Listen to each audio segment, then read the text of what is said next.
At the center of this big factory in the Netherlands, in the midst of a months-long assembly process, there's a revolutionary machine that the whole world has come to rely on. You could see an EUV machine right behind me. The size of a city bus, but working with atomic-level precision, these EUV lithography machines are the most expensive step in making every advanced microchip that powers the modern digital age. Data centers, cars, and every single iPhone. We are the only provider on the planet of this critical technology. These machines are the only way to print minuscule designs on these chips. They cost up to $200 million, and they're only made by a single company, Advanced Semiconductor Materials Lithography, or ASML. Today, ASML has a monopoly on the fabrication of EUV lithography machines, the most advanced type of lithography equipment that's needed to make every single advanced processor chip that we use today. And this company is one of the most extraordinary organizations in the world. The machines that they produce, each one of them is among the most complicated devices ever made. In the midst of a chip shortage that's caused back orders of everything from PS5s to Teslas, the need for ASML has never been higher. Its stock has skyrocketed since 2018, while its three main customers, chipmakers TSMC, Intel, and Samsung, vie to be front of line for ASML's next breakthrough technology. The price tag for this next machine, which promises to push the boundaries of known physics, is more than $300 million. It's so expensive that most companies cannot afford it. While the chip wars rage on, we wanted to find out what's really going on inside the quiet company making the machines that print them all. This is the optical part of the machine that makes EUV possible. We got a rare tour inside ASML's clean rooms in California and the Netherlands to see how these machines use precision lasers, exploding molten tin, and the smoothest surface in the world to bring our digital age to life.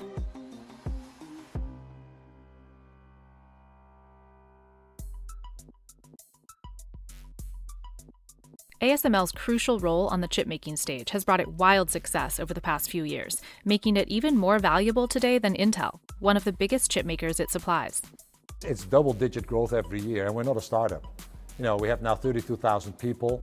Peter Wenning has been CEO since 2013, but he joined ASML back in 1999, just 15 years after its humble beginnings.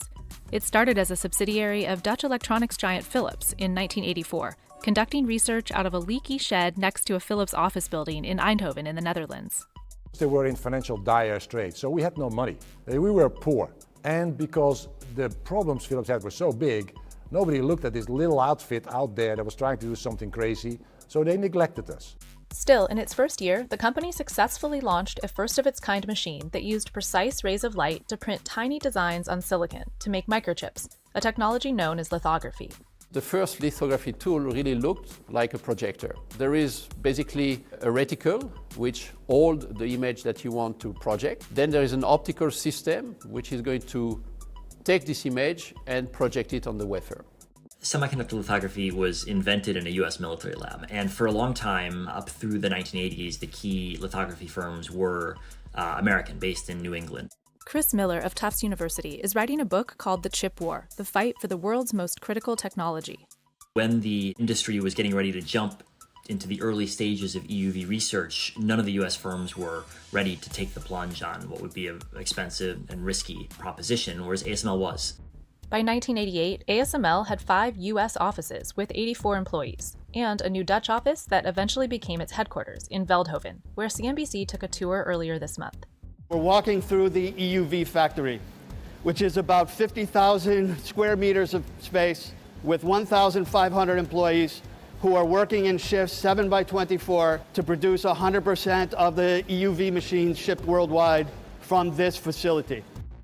With a breakthrough machine, ASML started turning a profit and went public on the Amsterdam and New York Stock Exchange in 1995. By the 2000s, ASML was acquiring California tech companies like Silicon Valley Group and various key suppliers like Cymer in San Diego, where we also got an inside look at the cleanroom where ASML's light source is produced.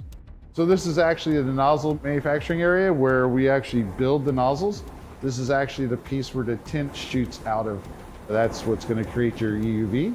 EUV refers to extreme ultraviolet, an incredibly short wavelength of light that ASML uses to print smaller, more complex chips. But developing this revolutionary technology was incredibly expensive. We didn't have the money, so we went out and we found partners, which actually was the basis of the way that we built the company. So we were forced to be a system architect and a system integrator. In 2012, ASML offered about a quarter of its shares to its biggest three customers: Intel, Samsung, and Taiwan Semiconductor Manufacturing Co., or TSMC. They had to accelerate the R&D for EUV, and the only way they could do this is to get their largest customers involved. And one way you can make your commitment real is to make them a shareholder. ASML is a Dutch company, but it's also a Dutch company that relies very heavily on US components, in particular for its machines, and at this point relies also very heavily on one Taiwanese customer for its sales. TSMC made up nearly 40% of ASML's sales last year. In 2019, the Taiwanese chipmaker was the first to deliver high-volume chips made with EUV, a milestone that's kept it at the head of the pack ever since, its chip technology at least one node ahead of Samsung and Intel. And it has been TSMC's customers that have gained a lot of benefit, like AMD, NVIDIA, and others. And yeah, you can argue that this has come at the expense of Intel not executing. Intel is just now producing its first chips with EUV this year, 3 years behind TSMC. But it's made a bold move in hopes of catching up, an early investment to secure the first prototype of ASML's next machine, high numerical aperture. To understand why the success of a giant like Intel hinges on ASML, let's take a look at how EUV lithography revolutionized chipmaking. When you start breaking down what does it take to make an EUV lithography machine, it's sort of Nobel Prize winning in terms of the engineering involved. Chips are made from silicon, an abundant element found in rocks and sand that's purified, melted down, then sliced into circular wafers, the surface on which chips are built in a grid formation. Each wafer can have dozens of thin layers, making up billions of transistors that determine what the chips can do. These layers are printed using lithography. Extremely precise rays of light are projected through a mask of the chip design.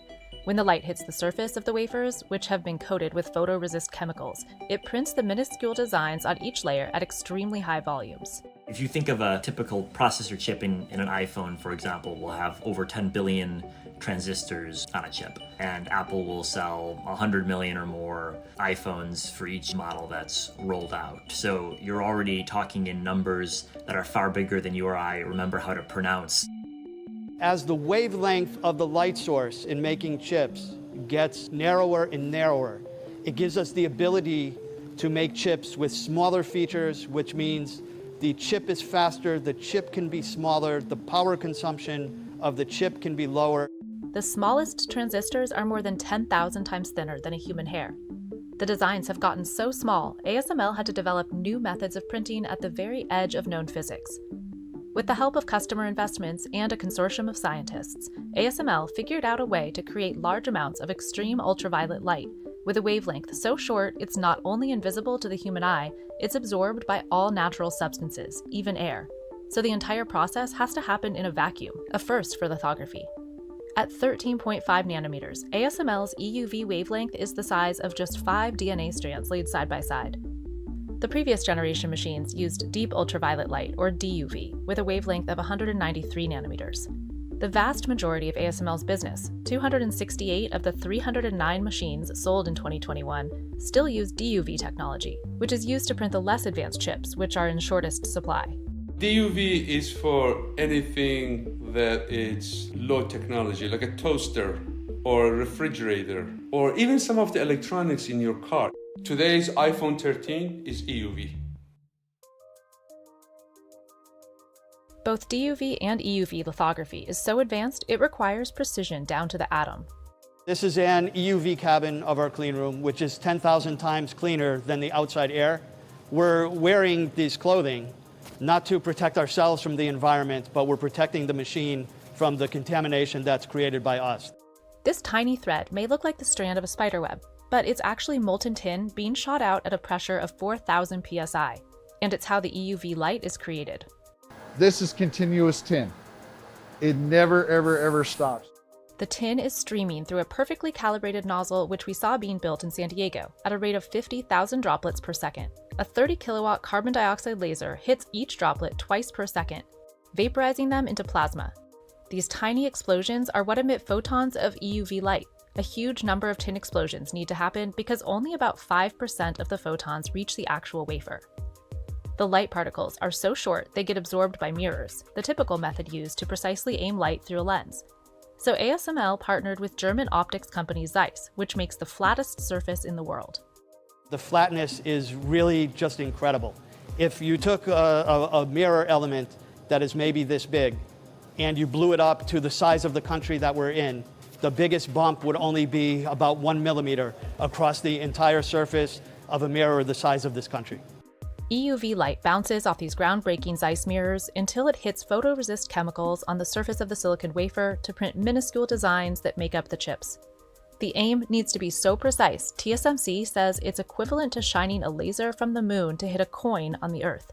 So your tin is inside a reservoir here, and then you're firing out this way.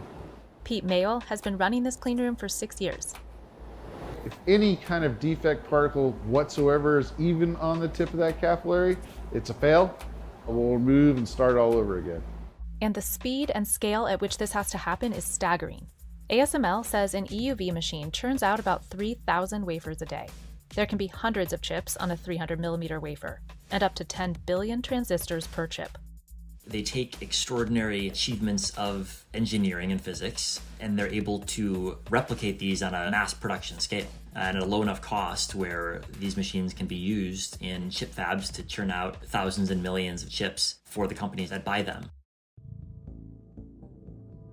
A completed EUV machine is actually made up of 7 different modules, each built at one of ASML's 6 manufacturing sites among its 60 total locations around the world, then shipped to and reassembled in Veldhoven for testing.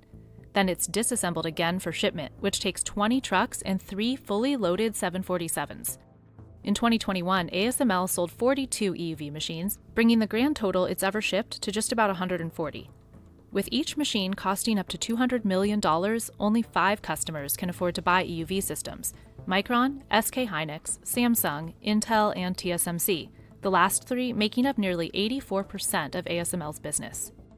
It certainly has eliminated a lot of players out of that market. So we saw Global Foundries back 5 years ago or more say that they weren't going to pursue a 7-nanometer chip. The handful of huge customers it does have are furiously adding capacity to try to ease the global chip shortage, which is impacting ASML too. We got a lot of messages from our suppliers that said, hey, we might be late in delivering our modules to you guys because we cannot get the chips. And we said, well, if we cannot get the chips, we cannot make the machines to make more chips. So there's a catch-22. Huh? We're still managing, keep our fingers crossed, but it's a daily struggle. The question is, can ASML keep up with demand? I think the answer is probably yes. Maybe the growth will exceed even their targets as possible, but they're certainly preparing to ramp up the production, which is, I think, good news if you're worried about a chip shortage. The world needs more chips, so we need to make more machines, which, by the way, will keep growing in average selling price as long as we can drive the cost per transistor down, which is exactly what we've been doing for the last 38 years, and we will keep doing for the next couple of decades.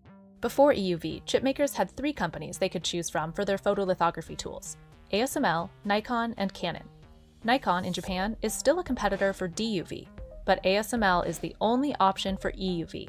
Experts say it could take decades for any other company to catch up, not only because of ASML's proprietary tech, but because it's built complex, often exclusive deals with nearly 800 suppliers. And we're unique to our customers, like some of our suppliers are unique to us, and those almost symbiotic relationships, some people say, are worse than being married because you cannot divorce. It takes 10 years to not only get the technology, but then be accepted. So the buyers for semiconductor manufacturing fabs are very risk averse. One of the ways ASML has insulated itself against supply chain risks is by purchasing some of its suppliers, like Berliner Glass in 2020. A fire broke out there in January, but Wenning says it won't significantly impact system output in 2022. Instead, ASML projects a 20% sales growth this year and an annual revenue growth rate of 11% until the end of the decade. It's actually driven by you. You're asking for more solutions that will help you to have a better life, to make your life easier, your life more productive. We're changing into a sensing world. There are sensors everywhere. They're in your car, they're in your fridge, they're in your PC, they're everywhere, sensors. They need semiconductors. All of the world's most advanced semiconductors are made in Asia by 2 of ASML's biggest customers, TSMC and Samsung. But the chip shortage has raised concerns about overseas dependency. This is why you see all these initiatives around the globe, the US Chips Act, the EU Chips Act, the Korean Chips Act, the Japanese Chips Act, the Chinese Chips Act. It's now a very strategic commodity. Intel just announced a $20 billion chip fab in Ohio, and it's also building one in Arizona, just down the road from a massive new fab where TSMC will make advanced chips in the US for the first time, and Samsung is building a $17 billion fab in Texas. All this came after President Joe Biden proposed the CHIPS Act, with $52 billion in subsidies for chip companies to manufacture on US soil. It means that we need to ship our machines sooner, earlier, and at higher volume. So it means we need to hire more people in the US. It's talent, it's people. I think that's where the biggest challenge will be. But this movement toward domestic production has another side that poses a challenge for ASML, a desire to stop sharing chip-making technology with China. China has wanted to get into that race, but there's been politically generated reasons why China has not had access to the same type of technology as other companies. As far back as 2018, the Trump administration reportedly pressed ASML not to sell EUV systems to China. ASML still hasn't sold a single EUV machine to China. 42 countries around the globe have agreed to put export control measures on it because it's so critical. So it's not our choice, it's the choice of governments. ASML also refurbishes older lithography systems and sends many of those to China, more recent DUV machines all the way back to its early systems from the 90s. 96% of all the machines we ever sold, we ever shipped, are still working. There's a lot of debate about whether selling additional DUV equipment to China is also a national security risk by letting China increase its ability to manufacture close to cutting-edge semiconductors. And so I think there's some chance that in the coming years, there are new restrictions that are imposed on ASML's ability to sell DUV equipment to China as well. If export controls were expanded to include DUV machines, it could greatly impact ASML's bottom line. This is where the biggest demand is. This is where the exponential curve is. So, trust me, we need every manufacturing capability on the planet, whether it's in Korea or in China, to just keep adding capacity. Let's go look at a big boy. And then there's the question of whether demand for the most advanced chips will remain high enough to support continued development of ASML's next generation EUV machine, High-NA. This is the machine Intel announced it'll have first by 2025, and ASML has already sold 4 other units. This is the EXE5000. So this is what we'll be testing for High-NA. This will be what makes our next generations even better. But even now, before the bigger, better machines, the whole world's reliance on ASML is only growing, no matter what gets in the way. What can really get in the way is the geopolitics, like the Russia and the Ukraine war right now. Those are big geopolitical friction points that can, of course, not only hurt us, but hurt the world economy. But apart from that, let's hope and let's pray that can be controlled. Then it's all about execution. And we will keep shrinking the cost per transistor, and we will provide the world with ever more powerful semiconductors. That's not going to stop.